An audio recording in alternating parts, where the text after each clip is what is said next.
오늘 우리에게 주신 하나님의 말씀은 히브리서 11장 32절에서 34절, 12장 1절에서 2절, 사사기 11장입니다. 제목을 다 함께 읽어보겠습니다. 경솔하며 흠 많은 길앗의 사사 입다를 믿음의 선진으로 은혜로 인정하시고 온전함으로 이끄시는 예수님. 아멘. 우리가 히브리서를 읽다 보면 사실 이해가 안 가는 말씀들이 굉장히 많습니다. 특히 신앙생활을 어느 정도 하시고 그리고 성경 말씀에 대해서 어느 정도 깊이 아신 분일수록 사실은 히브리서는 한 절 한 절이 매우 어렵습니다. 정말 우리 앞에 죽음이라는 세력이 강하게 드러났을 때 비로소 깨닫게 되는 말씀이기도 합니다. 한순간 잘못했을 때, 한순간 나의 선택이 잘못됐을 때 그 결과가 돌이킬 수 없는 상황까지 가는 전제가 늘 히브리서에서는 깔려 있는 겁니다. 그런데 히브리서 11장 32절 오늘의 말씀을 보면 정말 많은 설명을 해도 부족할 텐데도 불구하고 이것은 한 절도 아니고 한 단어로 지나가는 인물들이 그것도 믿음의 선진 대열에 들어가 있습니다. 32절 다 같이 읽겠습니다. 내가 무슨 말을 더하리요? 기드온, 바락, 삼손, 입다, 다윗 및 사무엘과 선지자들의 일을 말하려면 내게 시간이 부족하리로다. 아멘. 세 번역으로도 읽어보겠습니다. 내가 무슨 말을 더 하겠습니까? 기드온, 바락, 삼손, 입다, 다윗, 사무엘 그리고 예언자들의 일을 말하려면 시간이 모자랄 것입니다. 아멘. 오늘은 바로 이 입다에 대해서 말씀을 드리고자 합니다. 입다에 대해서 여러분들께서 히브리서 기자로서 한 절로서 설명을 해 주시기 바랍니다. 기드온, 바락의 공통점은 바로 겁쟁이였지만 하나님이 온전하게 해 주셨던 흠 많은 인물, 믿음의 선진대열의 은혜로 들어간 자들입니다. 반면 삼손과 입다는 어떤 공통점이 있을까요? 기드온, 바락을 한 쌍으로 삼손과 입다를 한 쌍으로 하면 어떤 공통점이 있을까요? 사실 삼손과 입다 둘은 싸움을 굉장히 잘하는 장군들입니다. 그러나 내용을 읽어보면 둘 다 말도 안 되는 인물들입니다. 너무나 어처구니 없는 인물들입니다.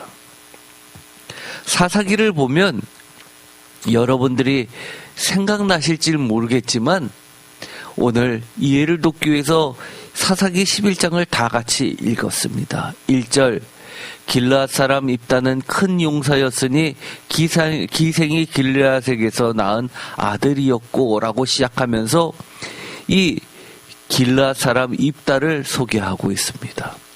그런데 사실 개역개정에선 기생이 낳은 아들이라고 소개하고 있지만 고대 근동사회에서는 여러 명의 부인이 있었기 때문에 또 전통적으로 여러 명의 부인 중에서 낳은 자녀들은 차별을 하면 안 되었기 때문에 사실 이 1절은 기생이라기보다 야곱의 여러 부인들처럼 그리고 첩처럼 그런 부류의 여인에게서 낳은 아들로 이해하는 것이 사실은 적합합니다. 그리고 교회 전통에서도 입다의 어머니가 창녀였다든지 아니면 기생이었다든지 이런 전해 내려오는 전승 자체가 사실은 없기 때문이기도 합니다. 그런데 이 1절에서 보면 학자들이 당혹스러워하는 공통점들이 있습니다. 1번, 길르앗을 소개할 때 제일 먼저 첫 번째로 나온 길르앗 사람이라는 겁니다. 길르앗은 성경에서 여러 의미로 쓰입니다. 첫 번째, 길르앗 사람 입다라고 할 때 길르앗은 바로 사람 이름입니다. 길르앗이 마길의 아들로서 이 마길은 또 요셉의 아들 에브라임과 므낫세 중에서 므낫세의 아들 마길의 아들, 즉 손자격에 해당하는 길르앗입니다. 그래서 이들은 가나안 정복을 하러 들어갈 때 요단강 서편으로 가려고 했지만 요단강을 끼고 오른쪽에 있는 동편에 있는 이 넓은 지역이 사실은 이스라엘 전체에서 가장 비옥한 지역입니다. 땅도 넓고요. 그것을 이 길르앗이 차지하게 됩니다. 결론적으로는 이 길르앗 지역을 이스라엘 전체 지역보다도 확대시키는 효과가 있었고 이스라엘 공식 땅으로 기록되는 중요한 기점이긴 하지만 어쨌든 이들의 목적에서 이탈한 지역이긴 합니다. 그래서 이 길르앗은 사람의 이름이기도 하지만 지역의 이름이기도 합니다. 얼마나 그 지역이 아름답고 비옥했으면 요단강을 건너지 않았겠습니까? 또 세 번째, 학자들이 이 사사기 11장 1절에 나오는 것으로 해석합니다. 예를 들어서 조선시대에 왕씨 가문, 이씨 가문처럼 길르앗 출신의 그런 가문의 이름으로서 이씨 가문처럼 길르앗 가문으로서 해석합니다. 왜냐하면 이 입다는 출애굽 당시의 시점과 무려 300년이란 긴 시간적 공백이 있기 때문에 입다의 아버지가 길르앗이었다라고 하는 것은 사실 시간상으로 맞지 않습니다.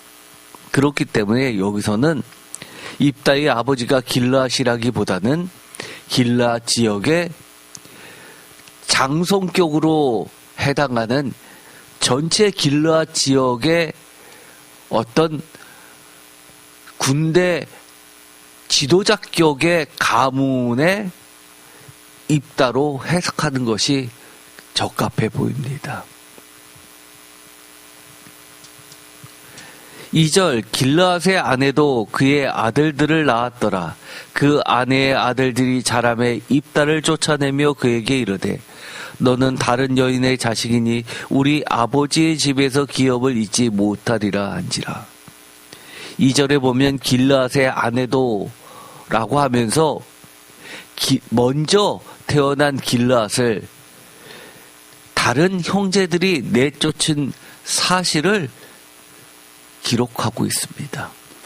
마치 이삭이 태어나고 나서 첩을 통해서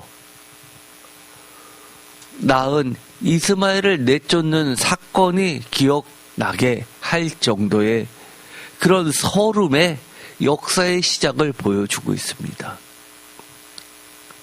3절, 이에 입다가 그의 형제들을 피하여 돕땅에 거주함에 잡류가 그에게로 모여와서 그와 함께 출입하더라. 3절에 특이한 문장이 있죠. 잡류가 그에게로 모여와서 그와 함께 출입하였더라.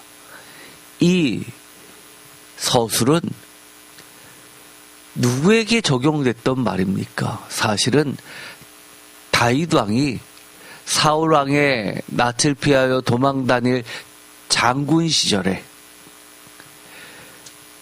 그가 도망가 있었던 지역의 잡류들이 그에게로 모여와서 거대한 세력을 이루는 모습을 그대로 기억나게 할 정도입니다.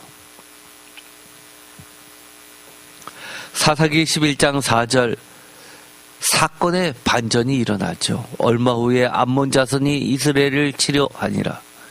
암몬 자손이 이스라엘 치려할 때 길르앗 장로들이 입다를 데려오려고 돕당에 가서 길르앗 장로들, 길르앗 지역이 매우 넓은 지역이었기 때문에 여러 장로들이 있었던 건 명확합니다. 그런데 입다를 데려오려고 돕당에 갔다는 이야기는 그만큼 평소에도 이 입다의 싸움 능력 다른 형제들과 비교할 수 없을 정도라는 사실을 누구나 다 인정하는 단계라는 사실을 보여줍니다. 6절 입다에게 이르되 우리가 암몬 자손과 싸우려 하니 당신은 와서 우리의 장관이 되리라 하니 여기서 장관을 세번역은 지휘관으로 번역하고 있습니다. 7절 입다가 길르앗 장로들에게 이르되 너희가 전에 나를 미워하여 내 아버지 집에서 쫓아내지 아니하였느냐 이제 너희가 환난을 당하였다고 어찌하여 내게 왔느냐 아니라 8절 그러므로 길르앗 장로들이 입다에게 이르되 이제 우리가 당신을 찾아온 곳은 우리와 함께 가서 암몬 자손과 싸우게 하려 함이니 그리하면 당신이 우리의 길르앗 모든 주민의 머리가 되리라 하매 8절에 머리라고 되어 있는 것은 사실은 통치자, 우두머리를 이야기합니다. 즉 왕이라고 할 수 있는 겁니다. 처음에는 지휘관 정도로 얘기했는데 입다의 태도를 보아하니 그것 갖고는 입다를 데려올 수 없었던 것이 명확합니다. 한마디로 길르앗 지역의 왕으로서 통치자가 되라는 이야기입니다. 9절 입다가 길르앗 장로들에게 이르되 너희가 나를 데리고 고향으로 돌아가서 암몬 자손과 싸우게 할 때 만일 다 같이 읽겠습니다. 여호와께서 그들을 내게 넘겨주시면 내가 과연 너희의 머리가 되겠느냐 하니 10절 길르앗 장로들이 입다에게 이르되 여호와는 우리 사이의 증인이시니 당신의 말대로 우리가 그렇게 행하리이다 하니라. 아멘. 9절에 보면 입다의 모습이 나오게 됩니다. 입다가 길르앗 장로들과의 대화에서 결정적인 한 방을 날립니다. 그것이 바로 하나님을 여호와를 개입시킵니다. 나는 너희들 때문에 가는 것이 아니라 이 모든 사건의 발달 배후에는 하나님께서 여호와께서 역사하셨음을 이 입다는 인정하고 그들에게 제안합니다. 만일 여호와께서 그들을 내게 넘겨주시면 이라고 전제를 합니다. 그러자 길르앗 장로들이 10절에 보면 여호와는 우리 사이의 증인이시니 당신의 말대로 우리가 그렇게 행하리이다 라고 하면서 하나님 앞에서 계약을 맺게 되는 겁니다. 장로들은 생각하기에 입다만 있으면 될 것 같지만 입다는 이렇게 이야기합니다.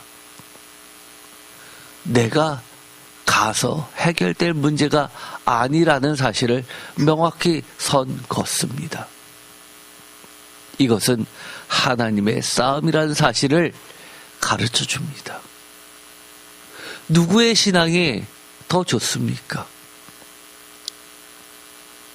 우리는 입다가 사사로서 우리의 기본적인 머릿속에서는 그 딸을 인신제사 드렸던 말도 안 되는 어처구니 없는 그런 어이없는 사사로 기억하지만 입다의 이야기를 자세히 읽어보면 오히려 그 많은 장로 전부보다도 오히려 입다가 사실 여호와를 향한 신앙은 가장 올바릅니다. 부족하지만요.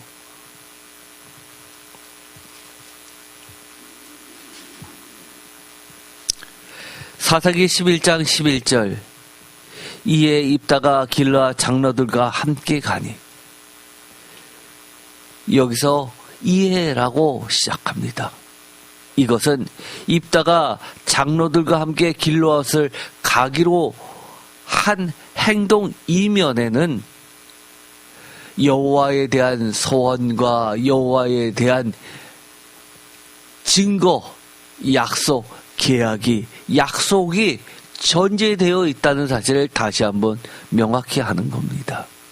11절 이에 있다가 길르앗 장로들과 함께 가니 백성이 그를 자기들의 머리와 장관을 삼은지라 입다가 미스바에서 자기의 말을 다 여호와 앞에 아뢰니라. 아멘. 11절을 세 번역으로 한번 읽어보겠습니다. 다 같이 읽겠습니다. 입다가 길르앗의 장로들 따라가니 백성이 그를 자기들의 통치자와 지휘관으로 삼았다. 입다는 그가 나는 모든 말을 미스바에서 주님께 말씀드렸다. 아멘. 여기서도 어떤 모습이 여러분은 눈에 들어옵니까? 저는 바로 이 하반절입니다. 길르앗의 장로들과 백성들이 맨 처음 제안했었던 것처럼 지휘관 플러스 통치자로 세웠으니 입다가 좋아 약속 지켰으니 됐어가 아니라는 겁니다. 미스베에서 여호와 앞에 아뢰니라. 하나님께 다시 공식적으로 자신의 지휘관 군대 장관의 임관식을 하는 겁니다. 이 모든 시작과 끝을 하나님께 맡깁니다. 12절 입다가 암몬 자손의 왕에게 사자들을 보내 이르되 내가 나와 무슨 상관이 있기에 내 땅을 치러 내게 왔느냐 하니 이 12절을 보면 어떤 생각이 듭니까? 입다가 행한 행동 이것은 길르앗의 장로들과 백성들이 기대했던 모습이 맞습니까? 만약에 여러분이 맞다고 생각하면 성경을 잘못 읽는 겁니다. 길르앗은 1절에 어떻게 소개되고 있습니까? 큰 용사입니다. 그런데 이 입다가 통치자가 되고 군대 장관이 돼서 제일 먼저 취한 행동, 하나님 앞에 예배를 드리고 그 다음에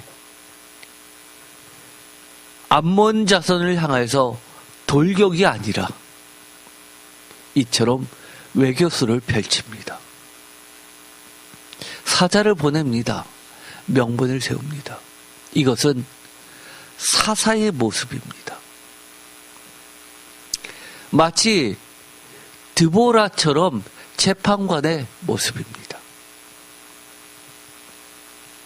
싸우러 가는 용사의 모습이 아니라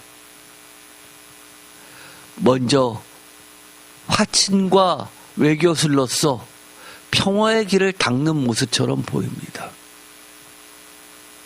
그러나 이것은 철저히 입다의 하나님의 개입의 지혜로 이루어지는 것임을 보여주고 있습니다. 왜냐하면 장로들이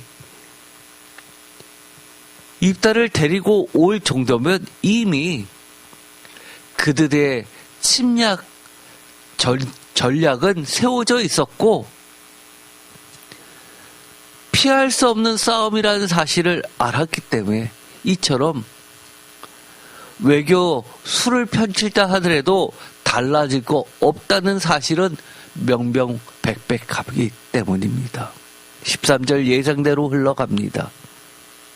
암몬 자손의 왕이 입다의 사자들에게 대답하되 이스라엘이 애굽에서 올라올 때에 아르논에서부터 야복과 요단까지 내 땅을 점령했기 때문이니 이제 그것을 평화롭게 돌려달라 하니라. 이 말을 들으면 어떤 생각이 듭니까? 사실 이 13절의 말씀은 우리가 성경을 이미 읽었기 때문에 그리고 과거의 역사를 알기 때문에 출애굽과 민수기의 그 루트를 알기 때문에 거짓말이라는 사실을 단번에 알아차릴 겁니다. 입다는 그것을 명확히 알고 이들이 어떠한 술책으로 기만의 방법으로 하나님께 싸움을 걸어왔는지를 알고 있기 때문에 이 12절의 외교술 속에 그대로 하나님의 전략을 심어놓은 겁니다. 하반절에 이렇게 되어 있습니다. 다 같이 읽겠습니다. 내가 나와 무슨 상관이 있기에 내 땅을 치러 내게 왔느냐 하니. 이것은 출애굽해서 가나안 땅으로 가는 과정 쪽에서 암몬 땅을 지나가야 하는데 또 물을 얻어먹어야 하는데 그 당시에 그 과정 속에서 부탁하려 했지만 이 암몬 자손과 다른 지역에 이미 자리를 차지하고 있었던 에돔들이 이스라엘 사람들에게 했었던 그 태도 그대로를 보여주는 겁니다. 상관이 없다는 거죠. 14절에 입다가 암몬 자손의 왕에게 다시 사자를 보내 15절 그에게 이르되 입다가 이같이 말하노라 이스라엘이 모압 땅과 암몬 자손의 땅을 점령하지 아니하였느니라. 결론부터 내죠. 16절 그러면서 자세히 출애굽 때부터 민수기 때까지의 과정을 그대로 읊어댑니다. 다른 말로 이야기하면 성경 속에 나와 있는 하나님의 역사를 그대로 그들에게 가르쳐주고 있는 겁니다. 이스라엘이 애굽에서 올라올 때 광야로 행하여 홍해에 이르고 가데스에 이르러서는 이스라엘이 사자들을 에돔 왕에게 보내어 이르기를 청하건대 나를 내 땅 가운데로 지나가게 하라 하였으나 에돔 왕이 이를 듣지 아니하였고 또 그와 같이 사람을 모압 왕에게도 보내었으나 그도 허락하지 아니하므로 이스라엘이 가데스에 머물렀더니 그 후에 광야를 지나 에돔 땅과 모압 땅을 돌아서 모압 땅의 해 뜨는 쪽으로 돌아가 아르논 저쪽에 진쳤고 아르논은 모압의 경계이므로 모압 지역 안에는 들어가지 아니하였으며 23절 이스라엘의 하나님 여호와께서 이같이 아모리 족속을 자기 백성 이스라엘 앞에서 쫓아내셨거늘 내가 그 땅을 얻고자 하는 것이 오르자. 24절 다 같이 읽겠습니다. 내신 그모스가 내게 주어 차지하게 한 것을 내가 차지하지 아니하겠느냐. 우리 하나님 여호와께서 우리 앞에서 어떤 사람이든지 쫓아내시면 그것을 우리가 차지하리라. 24절에 이렇게 얘기하는 것은 너희들의 태도를 보아서 이것은 너와 나 사이의 싸움이 아니라 하나님의 여호와의 전쟁임을 선포하는 겁니다. 신들의 전쟁임을 이야기하는 겁니다. 너희들이 섬기는 그모스 신과 여호와 하나님과의 싸움임을 명확히 이야기합니다. 이 싸움은 나와 너 사이의 싸움은 아무것도 아니라는 겁니다. 25절 이제 내가 모압 왕 십볼의 아들 발락보다 더 나은 것이 있느냐? 그가 이스라엘과 더불어 다툰 일이 있었느냐? 싸운 일이 있었느냐? 이스라엘이 헤스본과 그 마을들과 아로엘과 그 마을들과 아르논 강가에 있는 모든 성읍에 거주한 지 300년 이거늘 그 동안에 너희가 어찌하여 도로 찾지 아니하였느냐? 26절을 보면 이들의 잘못이 명확함을 이야기합니다. 300년 매우 긴 기간 이미 너희들이 포기한 그리고 하나님이 영원히 우리에게 주신 땅이라는 것을 명확히 합니다. 27절 내가 내게 죄를 짓지 아니하였거늘 내가 나를 쳐서 내게 악을 행하고자 하는도다. 원하건대 다 같이 읽겠습니다. 심판하시는 여호와께서 오늘 이스라엘 자손과 암몬 자손 사이에 판결하시옵소서 하였으나 이 싸움에 하나님의 심판자로서 등장하시게 해달라고 기도합니다.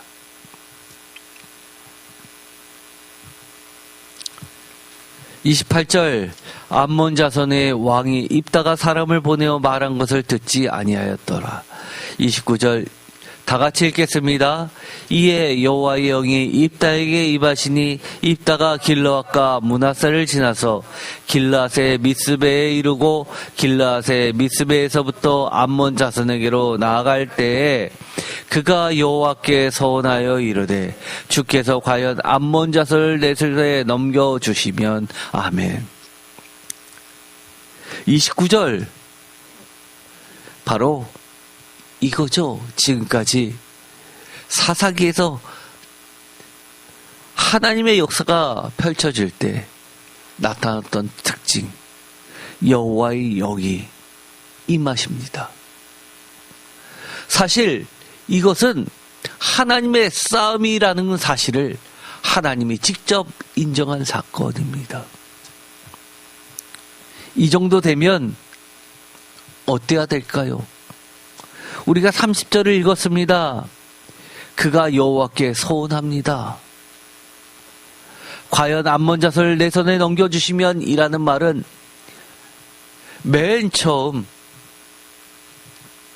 입다가 고향 땅으로 돌아갈지 말지를 고민할 때 그가 마음속에 있었던 갈등의 첫 번째 원인 그대로를 보여줍니다.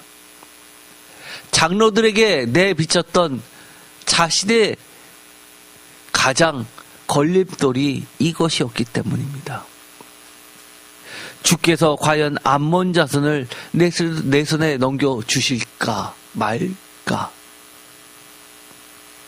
내 힘으로는 불가능한데 왜냐하면 그 당시에 암몬뿐만 아니라 모압뿐만 아니라 에돔까지도 모두 이스라엘보다 다 막강한 군사력을 가지고 있었던 존재들이기 때문입니다. 또한 철저히 더 강력한 집단 지도 체제를 이미 이루고 있었던 때였기 때문입니다. 그러나 반면에 사사시대를 보더라도 이스라엘 사람들은 부족들로 지파별로 나뉘어져서 싸움을 할 때 어땠습니까? 심지어 드보라 사건 때도 일부 지파는 참여하고 일부 지파는 참여하지 않았던 일이 발생했을 정도로 똘똘 뭉친 연합지파 체제의 강력한 이스라엘이 아니었습니다. 강력한 이스라엘 12지파는 사실은 다윗 때 최강이었죠. 그 이전까지는 매우 부스러지기 쉬운, 부스러뜨리기 쉬운 그런 허술한 형식의 연합지파 형태였습니다. 30절에 과연이라는 말을 통해서 입다의 두려움도 감춰져 있었던 내면의 생각이 드러나게 됩니다. 서원을 합니다. 31절 다 같이 읽겠습니다. 내가 암몬 자손에게서 평안히 돌아올 때 누구든지 내 집 문에서 나와서 나를 영접하는 그는 여호와께 돌릴 것이니 내가 그를 번제물로 드리겠나이다 하니라. 아멘. 여호와께 돌린다라고 하는 것은 이스라엘 사람들의 전통 가운데 있었던 서원의 형식입니다. 그런데 문제가 뭐였죠? 누구든지 내 집 문에서 나와서 나를 영접하는 그는 이라는 겁니다. 사람입니다. 재산에 밭도 있고 땅도 있습니다. 양도 있고 짐승들도 있습니다. 그런데 사람을 지칭합니다.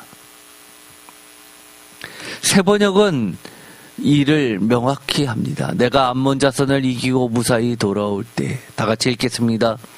누구든지 내 집 문에서 먼저 나를 맞으러 나오는 그 사람은 주님의 것이 될 것입니다. 다 같이 읽겠습니다. 내가 번제물로 그를 드리겠습니다. 아멘. 입다하면 이것이 가장 기억에 나을 겁니다. 번제물로 인신제사를 드린다는 겁니다. 그거를 누구한테 합니까?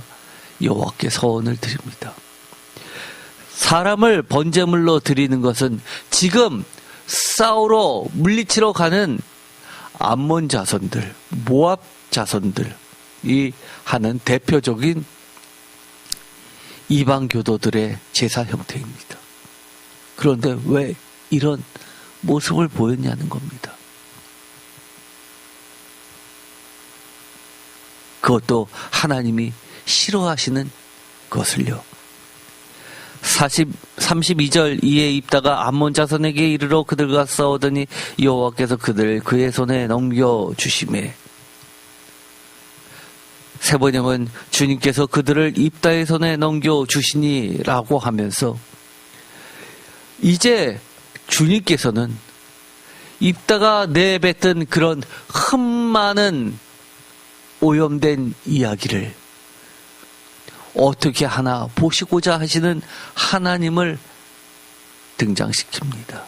33절 아로엘에서부터 민닛에 이르기까지 20성읍을 치고 또 아벨 그라민까지 매우 크게 무찌르니 이에 암몬 자손이 이스라엘 자손 앞에 항복하였더라. 매우 크게라는 것은 이 입다를 소개할 때 큰 용사라고 하는 것과 같은 이야기입니다. 결국 항복을 받아냅니다. 34절 입다가 미스바에 있는 다 같이 읽겠습니다. 자기 집에 이를 때 보라 그의 딸이 소고를 잡고 춤추며 나와서 영접하니 이는 그의 무남 동료라.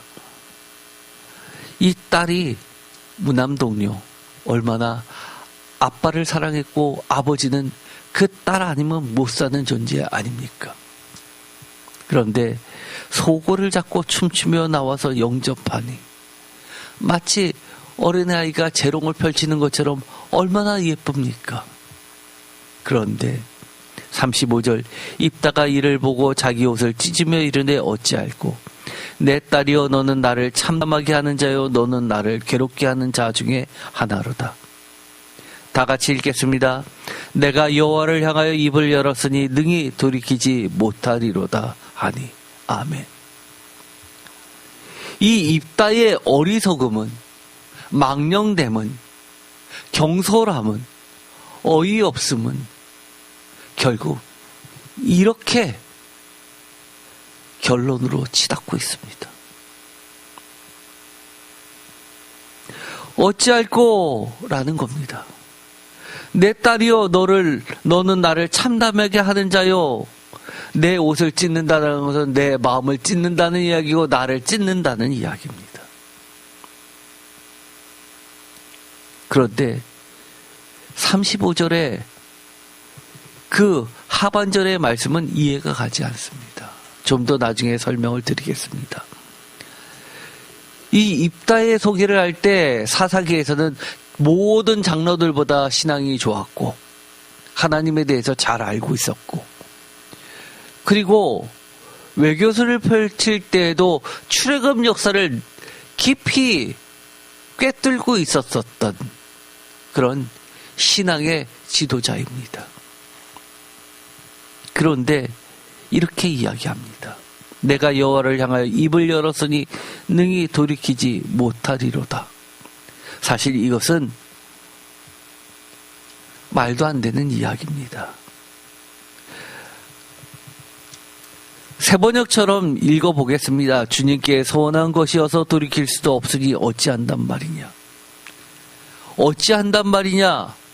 이 말이 잘못되었습니다. 사실은요.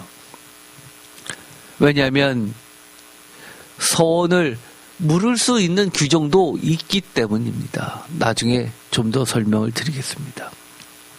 36절, 딸이 그에게 이르되 나의 아버지여, 아버지께서 여호와를 향하여 입을 여셨으니 아버지의 입에서 낸 말씀대로 내게 행하소서. 이는 여호와께서 아버지를 위하여 아버지의 대적 암몬 자손에게 원수를 갚으셨느니이다 하니라. 딸이 했던 말의 포인트는 뭡니까?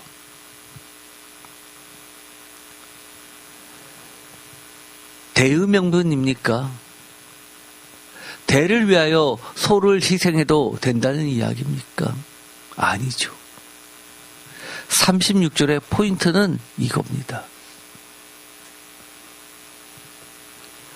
다 같이 읽겠습니다. 아버지께서 여호와를 향하여 입을 여섰으니 아버지의 입에서 낸 말씀대로 내게 행하소서. 이겁니다.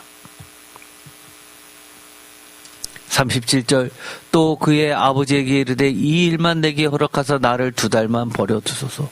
내가 내 여자친구들과 산에 가서 나의 처녀로 죽음을 인하여 애곡하겠나이다 하니 그가 이르되 가라 하고 2달을 기한하고 그를 보내니 그가 그 여자친구들과 가서 산 위에서 처녀로 죽음을 인하여 애곡하고 2달 만에 그의 아버지에게로 돌아온지라. 그는 자기가 소원한 대로, 다 같이 읽겠습니다. 딸에게 행하니 딸이 남자를 알지 못하였더라. 이것이 이스라엘에게 관습이 되어. 딸에게 행한 입다. 사실 이것은 사사기에서 가장 이해가 안 되는 부분 중에 하나입니다. 왜냐하면 사사기의 저자도 사사기를 보면 사사기에 나와 있는 사사들의 모습조차도 사사기의 전체 주제를 한마디로 요약하면 그들의 눈에 보이는 대로, 그들의 소행대로 악을 행하던 모습이었다라고 요약하고 있기 때문입니다. 그는 자기가 서원한 대로 딸에게 행하니 인신제사를 드린다는 그 얘기는 하나님의 입장이 아니라 자기가라는 겁니다. 40절, 이스라엘의 딸들이 해마다 가서 길앗 사람 입다의 딸을 위하여 나흘씩 애곡하더라. 모두가 안타까워하는 일이 벌어집니다.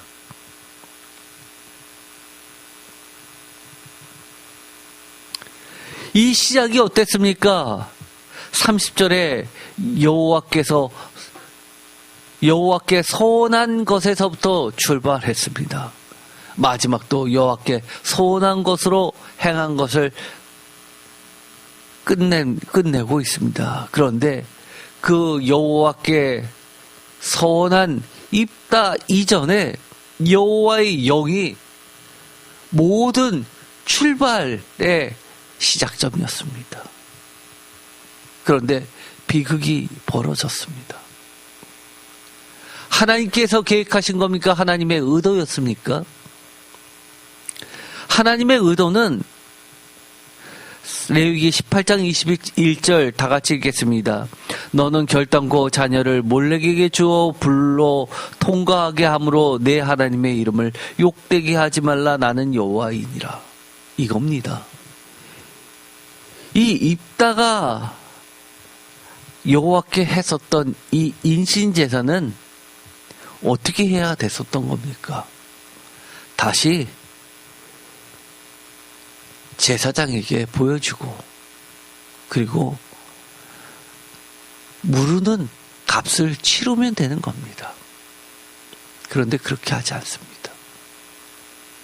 굳이 그렇게 할 필요가 있습니까? 하나님의 생각과 내 생각이 충돌할 때 하나님의 생각을 따르는 게 우선이잖아요. 그게 기준입니다. 내 자존심, 이걸 지키지 않을 때 그 다음에 저 사람들이 나를 따를까 안 따를까는 그 다음 문제입니다. 내 권위, 그 다음 문제입니다. 비난하는 사람 있겠죠. 자기도 안 지키면서 뭘 우리 보고 지키라고 해 라고 명분싸움에서 틈이 날 수도 있겠죠. 그러나 이것은 그런 게 아니죠. 하나님의 생각을 따르느냐 그렇지 않느냐에 사실은 중요한 문제가 있는 겁니다. 기준이 되는 겁니다. 이것을 보면 입다는 한마디로 어떤 존재입니까? 너무너무 흠이 많습니다. 하나님의 은혜를 입습니다. 놀라운 은혜를 입습니다.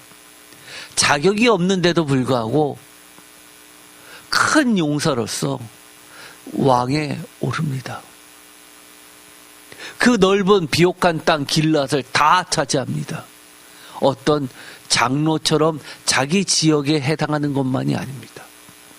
그럼에도 불구하고 히브리서 기자는 입다를 믿음의 선진 대열, 마치 에녹과 동급처럼 그 선진 대열에 집어넣습니다. 말이 됩니까? 이해가 됩니까? 그런데 이 히브리서 기자는 그 다음 12장에 가면 이런 말로 합니다. 다 같이 읽겠습니다.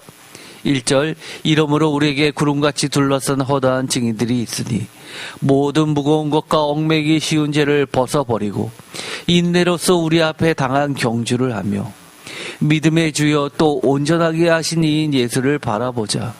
그는 그 앞에 있는 기쁨을 위하여 십자가를 참으사 부끄러움을 개의치 아니하시더니 하나님 보좌 우편에 앉으셨느니라. 아멘. 뭐라고 이야기합니까? 우리 앞에 당한 경주라는 이야기를 합니다. 그리고 중요한 이야기를 하죠. 그 경주를 할 때는 결승전을 골인할 때까지는 해야 할 것. 믿음의 주요 또 온전하게 하신 이인 예수를 바라보는 경주를 해야 된다는 겁니다.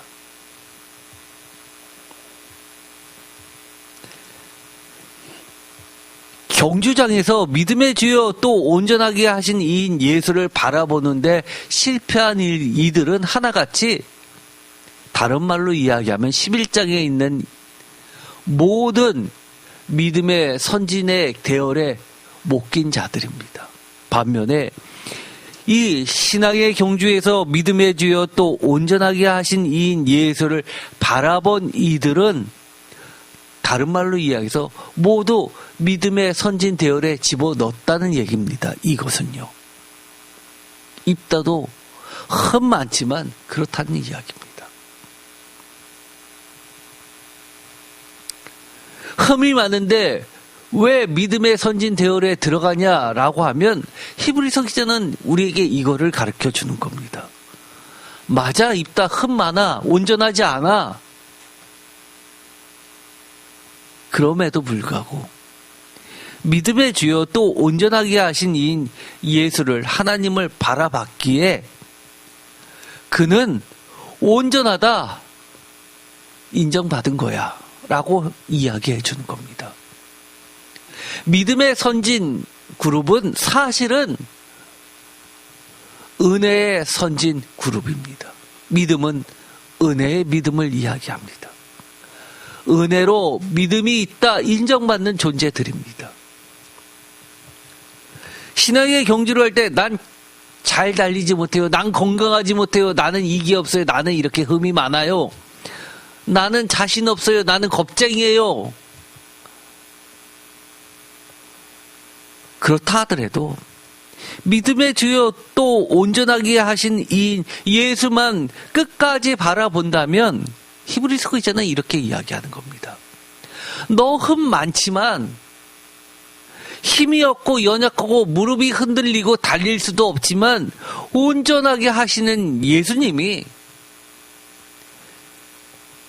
너의 흠을 다 감싸주셔. 믿음의 선진 대열에 들어가게 하셔라고 알려주는 겁니다.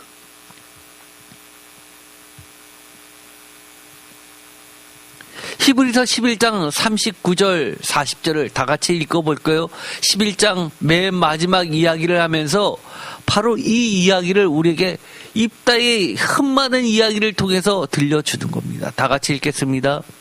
이 사람들은 다 믿음으로 말미암아 증거를 받았으나 약속된 것을 받지 못하였으니 이는 하나님이 우리를 위하여 더 좋은 것을 예비하셨은즉 우리가 아니면 그들로 온전함을 이루지 못하게 하려 하심이라. 아멘. 믿음으로라고 정연구를 시작합니다. 그러면서 더 좋은 게 뭡니까? 온전함입니다. 예수님의 온전하심을 따라갑니다. 불완전해서 나는 그 경주 못해요 라고 하지 말라는 겁니다.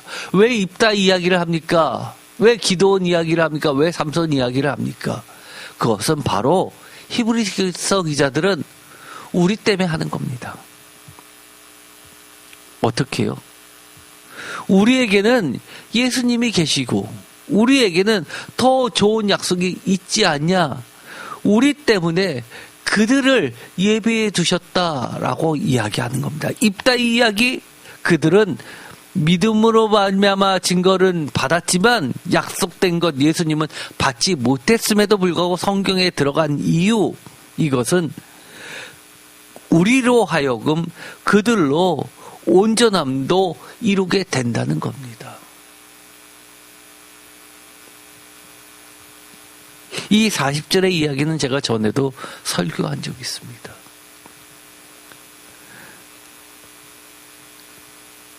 왜 히브리서 기자가 입다를 믿음의 선진 대열, 은혜의 전당 가운데 넣었냐라고 할 때는 많은 학자들이 히브리서 전체 난제 중에 손가락으로 꼽는다면 이 입다가 들어갑니다. 아직까지도 통일된 의견이 없습니다. 전 세계적으로요. 학자들이 다. 그러나 어느 정도 의견이 모아지는 것들은 있습니다. 오늘 말씀드린 것처럼 우리가 있기 때문이라는 겁니다. 하나님께서 우리를 믿음의 경주에 참여시키고 우리를 더 좋은 것 예수의 온전함으로 이끌게 하시기 위해서 입다를 은혜로 믿음의 선진 대열에 넣으셨다는 겁니다.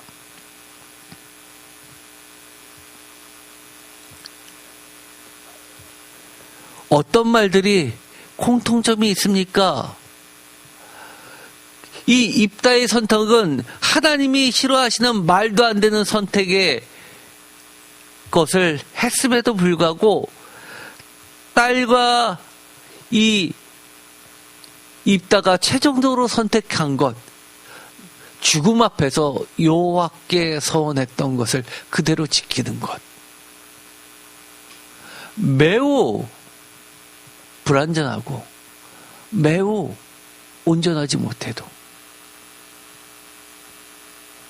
죽음 앞에서 예수님만 배신하면, 배교하면 너는 살려줄게, 서원해봐 라고 하는 로마의 세력 앞에서, 박해 앞에서 내가 여호와께 내뱉은 이 신앙의 고백을 끝까지 지켜내는 히브리 교회의 성도들에게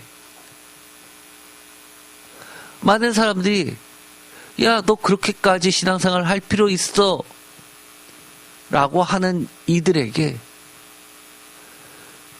우리의 불완전함에도 불구하고 하나님은 은혜로 우리를 더 좋은 곳으로 이끌어주고 계심을 보여주는 사례로 입다를 이야기하는 겁니다. 우리의 머리로는 이해됩니까? 내가 죽으면서까지도 예수님을 믿어야 할까요? 세상 사람들은 너 죽으면 끝이야 라고 이야기할 겁니다. 그러나 우리가 오늘 예배 시작할 때 찬양을 불렀었죠. 어떤 찬양입니까? 607장 내보장 가는 길. 이거 장례식장에서 부르는 겁니다. 그러나 저는 이 장례식장에서 부르는 이 찬양이 평소에도 늘 불렀으면 좋겠습니다. 어떻게 보면 이 찬양의 내용을 들어보면 아마 히브리 교회의 순교를 앞둔 신앙인들이 내가 언제 끌려가서 죽을지 모르지만 이런 노래를, 이런 찬양을 늘 부르면서 예배 드렸을 것만 같습니다. 내 본향 가는 길 보이도다. 인생의 갈 길을 다 달리고 경주한다는 이야기 아닙니까? 땅 위의 수고를 그치라 하시니 내 앞에 남은 일 오직 저 길.